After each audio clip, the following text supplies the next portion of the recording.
ശ്വാസമടക്കിപ്പിടിച്ച് ലോകം കണ്ട ആവേശ പോരാട്ടത്തിൽ ഫ്രാൻസിനെ തകർത്ത ഇംഗ്ലണ്ടിന് ഫിഫ ലോകകപ്പിൽ 3-ാം സ്ഥാനം. 10 ഗോളുകൾ പിറന്ന ത്രില്ലർ പോരാട്ടത്തിൽ 4-നെതിരെ 6 ഗോളുകൾക്കാണ് ഇംഗ്ലണ്ടിന്റെ ജയം.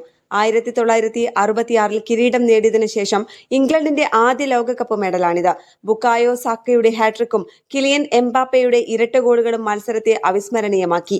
10 ഗോളുകൾ പിറന്ന മത്സരത്തിന്റെ ആദ്യ പകുതിയിൽ സമ്പൂർണ്ണ ആധിപത്യം പുലർത്തിയ ഇംഗ്ലണ്ടിന് 4-0 മുന്നിലെത്തിയത്. മത്സരം ഏകപക്ഷീയമാകുമെന്ന് തോന്നിച്ച നിമിഷം.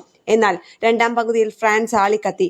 ഇംഗ്ലണ്ടിനെ ഞെട്ടിച്ച് 3 ഗോൾ തിരിച്ചടിച്ചു. പിന്നാലെ ലഭിച്ച പെനാൽറ്റി ഗോളാക്കി ഇംഗ്ലണ്ട് വീണ്ടും ലീഡ് ഉയർത്തിയെങ്കിലും അധിക സമയത്ത് ഫ്രാൻസ് വീണ്ടും തിരിച്ചടിച്ചു. അവസാന മിനിറ്റിൽ വീണ്ടും ഗോൾ വല ചലിപ്പിച്ച് ഇംഗ്ലണ്ട് 3-ാം സ്ഥാനം ഉറപ്പിക്കുകയായിരുന്നു. Declan Rice, Ezri Konsa, Bukayo Saka, Jude Bellingham എന്നിവരാണ് ഇംഗ്ലണ്ടിന് വേണ്ടി ഗോൾ നേടിയത്. Kylian Mbappe, Bradley Barcola, Ousmane Dembele എന്നിവരാണ് ഫ്രാൻസിന്റെ ഗോൾ നേടിയത്.